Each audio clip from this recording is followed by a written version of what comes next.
The first rule of attending elite charity galas is simple. Never look like you don't belong. I repeat it in my head as I step out of the car, smoothing my hands down the fabric of my dress, willing my nerves to settle. I do belong. Technically. Even if the world inside those glowing glass doors has spent years pretending otherwise. The ballroom rises in tiers of light and polished marble, the kind of space designed to intimidate before anyone even speaks. Chandeliers drip crystal from a ceiling so high it feels unreal. Soft orchestral music drifts through the air, blending with low conversations and quiet laughter. Everything smells like expensive perfume and quiet power. I swallow. This isn't my world. But tonight, I have a reason to be here. And I refuse to look small. My name is Hayes. I built a non-profit education platform from nothing, late nights, rejected pitches, constant skepticism. It took 5 years to reach a point where anyone with influence even noticed I existed. Tonight is my first invitation into this level of society. A fundraiser, donors, investors, people who can change the future of my organization with a single signature. I adjust my clutch, reminding myself to breathe. The dress I'm wearing is simple, elegant, deep emerald silk that hugs my figure without being loud. It's the most expensive thing I own, bought with money I told myself was an investment. Confidence, stitched into fabric. As I climb the grand staircase into the ballroom, I keep my posture straight. Smile calm. Eyes steady. Don't look overwhelmed. And for a moment, I almost forget to be nervous. Because across the room, I see him. Everyone sees him. Adrien Laurent, heir to the Laurent global empire. White, early 30s. Tall, impossibly composed, dressed in a charcoal suit that looks custom-made down to the smallest seam. His presence isn't loud, but the space around him shifts subtly, like gravity bends toward him. People orbit him. Respectfully. Carefully. I know who he is. Everyone does. He rarely attends events like this, which means tonight is unusually significant. I look away quickly. Men like him don't notice women like me. And that's fine, because I'm not here for attention. I'm here for opportunity. I take my first real step onto the main staircase, descending into the ballroom floor. And that's when it happens. My heel catches. Just slightly. But enough. There's a sharp, sudden tug at the back of my dress. The sound is quiet. Soft, but unmistakable. A tearing whisper of fabric under tension. I freeze. Heart lurching. Did anyone hear that? I can't tell. The music continues. People keep talking. No one reacts. I force myself to keep walking. Because stopping on the staircase would be worse. Much worse. So I descend calmly, pretending nothing is wrong. Pretending my heart isn't racing. Pretending I don't feel a faint coolness at the back of my leg where the dress suddenly feels looser. Across the ballroom, Adrien Laurent looks up and stops moving. At first, he doesn't understand what he's seeing. He only knows that something about the woman descending the stairs catches his attention instantly. Not loud, not dramatic, just striking. Then he notices the tear. Small, at the seam near the back of her dress. Barely visible from a distance, but enough that if she takes one wrong step, the elegant gown could unravel completely. His breath stills. Not because of scandal, because of vulnerability, because she doesn't know. He watches her walk through the crowd, poised, unaware, holding herself like someone who refuses to be intimidated by this world. And something unfamiliar tightens in his chest. Protectiveness. I don't notice him at first. I'm too focused on surviving the next few minutes without embarrassing myself, without touching the back of my dress, without confirming what I already suspect. I head toward a quieter corner near a tall window, heart pounding. I need to check, but there's nowhere private enough. Not here. Not yet. Miss Hayes. The voice comes low behind me. Calm. Controlled. Close enough that I feel it rather than hear it. I turn and find myself face to face with Adrien Laurent. For a moment, my brain refuses to process reality. He's closer than I imagined. His eyes, gray, sharp, observant, are fixed on me with an intensity that makes my pulse spike. Yes, I manage. His gaze flicks briefly downward, careful, discreet. Then back to my eyes. You may want to step aside with me, he says quietly. Confusion hits instantly. I'm sorry. There's an issue with your dress, he says softly, tone neutral enough that no one nearby could interpret it. My stomach drops. Oh no. Oh no.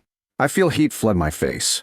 Instinctively, My hand moves toward the back of my dress. He stops me gently. Don't, he murmurs. My eyes widen. Why?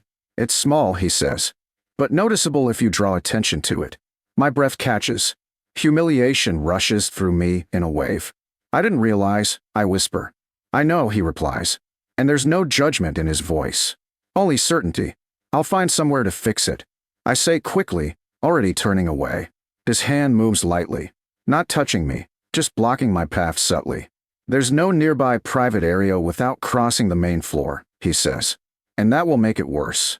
He's right. I hate that he's right. Then what do? I ask quietly, mortified. He considers for half a second, then removes his jacket. The motion is smooth, decisive, without hesitation. He steps closer, too close, but not in a way that feels intrusive, in a way that feels protective. Turn slightly, he says softly. I do. Before I can question it, he drapes his jacket around my shoulders, carefully positioning it so it covers the torn seam completely. Warmth envelopes me instantly. His scent, clean, subtle, lingers in the fabric. There, he says. My throat tightens. I thank you, I whisper. He doesn't step back immediately. For a brief moment, we're standing closer than strangers should be, and his gaze lingers on my face with an intensity that feels almost dangerous. You handled it well, he says quietly. Handled what? Not panicking, he replies. I let out a breath that sounds like a laugh. I was panicking. He shakes his head slightly. No. You kept walking. Silence stretches between us. Charged. Unexpected. I should fix this and return your jacket. I say. You can, he replies. Later. His tone is calm. Certain. Like he's already decided something. Why did you help me? I ask before I can stop myself. Men like him don't intervene in small humiliations. They observe. They move on. His answer comes after a pause. Because you didn't notice, he says. That's all. His gaze sharpens. No, he admits quietly. And in that moment, I realize something I didn't expect. Adrien Laurent didn't just see a tear in my dress. He saw me, and he hasn't looked away since. For the next several minutes, I can't quite remember how to breathe normally. Adrien Laurent's jacket rests around my shoulders, heavy and warm, shielding me from a humiliation that could have unraveled my entire night. And he stays beside me, not hovering, not claiming attention, just present. Follow me, he says quietly after a moment. I hesitate, then nod, because somehow, I trust that whatever he's doing, it isn't about spectacle. It's about discretion. He guides me through the crowd with subtle efficiency. People step aside instinctively when they see him, conversations lowering just enough that we pass unnoticed. We stop outside a private lounge corridor. There's a staff suite here, he explains. You can fix the seam without an audience. Relief hits so sharply it almost makes me dizzy. Thank you. I whisper again. You're welcome, he replies simply. Before I enter, I pause. You don't have to wait. I say, I'll return your jacket. I know, he answers calmly. I'm waiting anyway. Inside, the staff suite is quiet and immaculate. A mirror, a small sewing kit, a comfortable chair. I carefully remove the jacket, placing it gently over the back of the chair like it's something fragile. Then I turn to inspect the damage. The tear isn't catastrophic, but it could have been. One more step, one sharper pull, and the back seam would have opened completely. The thought sends a chill down my spine. I repair it carefully, hands steady now that I'm alone. It takes 15 minutes. 15 minutes to restore my composure. 15 minutes to realize something unexpected. He didn't just save me from embarrassment.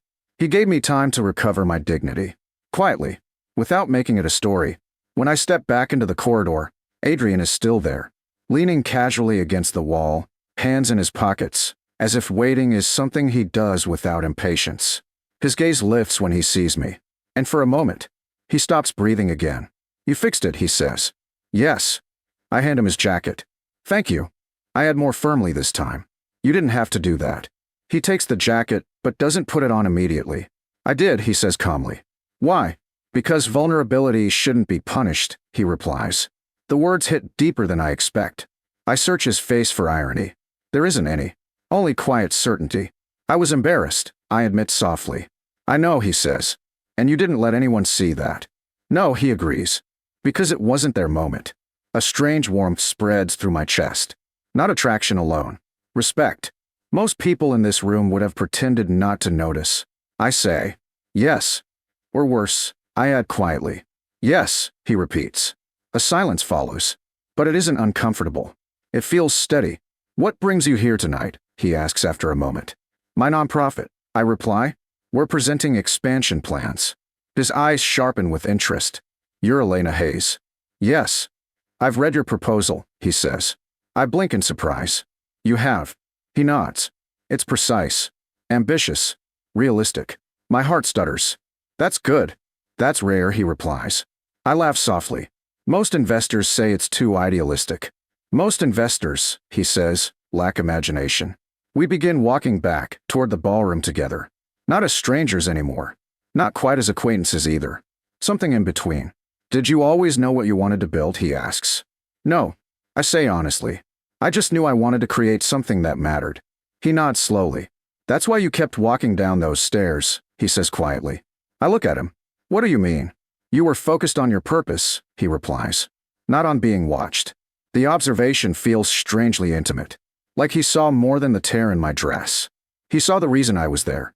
Back in the ballroom, the music swells slightly. People still move in quiet clusters. The world didn't stop for my near disaster. But somehow, I feel different now. Stronger. Grounded. You're calmer, he says. You're observant. Yes, he agrees. And you, I add, are not what I expected. He raises an eyebrow. What did you expect? A man who notices only power, I say. And instead, I found someone who notices people, I reply. He considers that, then says quietly, power is only meaningful when it protects. The words linger between us. Heavy. True. Later, during the presentation portion of the evening, I stand on stage. Confident. Composed. Focused. And when I glance toward the audience, Adrian is watching, not with polite interest, with intent. Afterward, he approaches me again. You were impressive, he says. Thank you. I'd like to discuss supporting your expansion, he adds calmly. My breath catches. Are you serious? Yes. Hope sparks, bright and sharp. But something else rises too. Curiosity. Is this because of tonight? I ask. He shakes his head. No, he says. Tonight only confirmed what I already believed. And what's that? That you belong here, he replies. The answer steadies something deep inside me. For years, I've fought to enter rooms like this. To be taken seriously. To not feel like an outsider. And now, someone who could easily dismiss me is doing the opposite. Thank you, I say quietly. For what? For seeing me.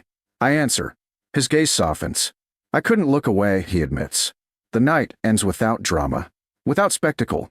Just quiet conversations, exchanged contact details, and the beginning of something neither of us fully names yet. But as I leave the ballroom, I realize something important. I didn't just trip on the stairs. I stepped into a moment that changed the trajectory of everything.